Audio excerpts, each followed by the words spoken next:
आदरणीय शरदचंद्रजी पवार साहेब यांचं थोड्याच वेळात या ठिकाणी सभेला आगमन होणार आहे आणि आदरणीय साहेबांच्या प्रमुख उपस्थितीमध्ये आपल्या महाविकास आघाडीचे उमेदवार अमोलजी कोल्हे साहेब यांच्या प्रचाराच्या निमित्तानं या सभेला व्यासपीठाच्या समोर बसलेले ज्यांच्या खांद्यावर खरं तर येणारी निवडणूक आपण सर्वजण लढणार आहोत असे महाविकास आघाडीचे सर्व शिलेदार सभेच्या निमित्तानं व्यासपीठावर विराजमान आपल्या राष्ट्रवादी काँग्रेस पक्षाचे राज्याचे अध्यक्ष आदरणीय जयंत पाटील साहेब, उमेदवार अमोलजी कोल्हे साहेब, सन्माननीय व्यासपीठ आणि उपस्थित बंधू भगिनींनो,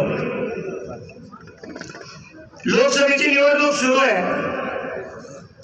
खरं तर लोकसभेच्या निवडणुका महाराष्ट्राला काही नवीन नाही।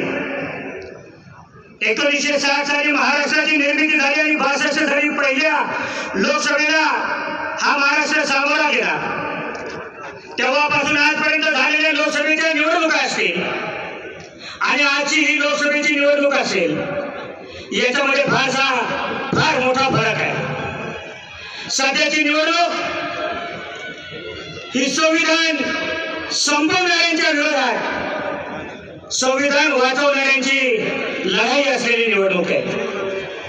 ही निवडणूक म्हणजे एका बाजूला हुकुमशाही राबवणारे आणि दुसऱ्या बाजूला या देशामध्ये लोकशाही टिकली पाहिजे अशी भावना असणारे यांच्या विरोधातील ही निवडणूक आहे।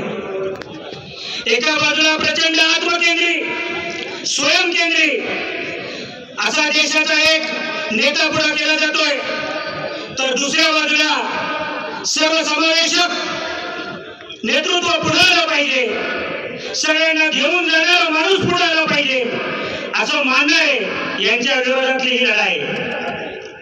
एका बाजूला हुजरे गोळा झालेत, एका बाजूला मुजरे करणारे, तर दुसऱ्या बाजूला या मातीशी आणि देशाशी आणि स्वतःच्या विचाराशी निष्ठा असणाऱ्या स्वाभिमानी लोक यांच्या विरोधातील ही लढाई आहे।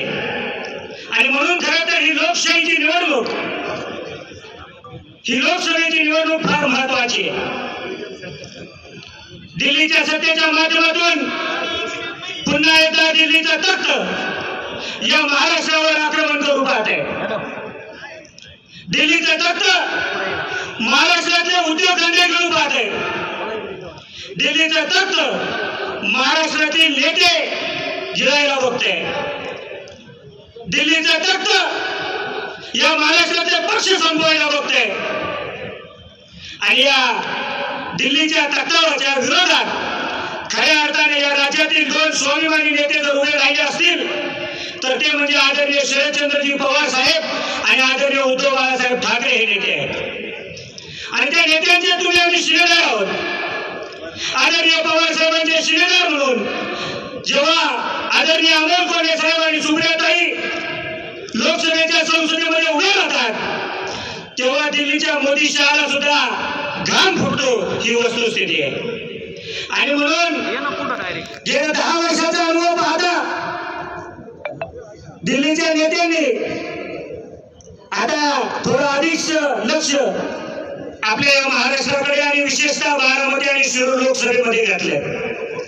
पण मला त्यांना सांगायचं आहे, जेव्हा जेव्हा दिल्लीचं तख्त या महाराष्ट्रावर चढून आलं, महाराष्ट्राला दिल्लीचे आक्रमण काही नवीन नाही, पण जेव्हा जेव्हा दिल्लीच्या सत्तेने हा महाराष्ट्र धर्म उडवण्याचा प्रयत्न केला आणि महाराष्ट्रावर चाल करून जेव्हा जेव्हा दिल्लीचं तख्त आलं तेव्हा तेव्हा त्या दिल्लीच्या तख्ताला याच महाराष्ट्राच्या गाडीत, याच महाराष्ट्राच्या मातीत गाडण्याचं काम इथल्या मावळ्यांनी केलेलं आहे। मी विद्यार्थी संघटनेचा अध्यक्ष, फक्त पुढची एकच मिनिट बोलेल।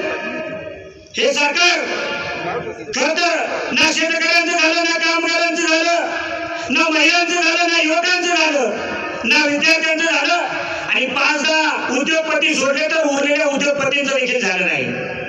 शेतकरी, कामगार, महिला या प्रश्नावर मी बोलणार नाही। विद्यार्थीचा अध्यक्ष म्हणून विद्यार्थ्यांच्या प्रश्नावर बोलेल।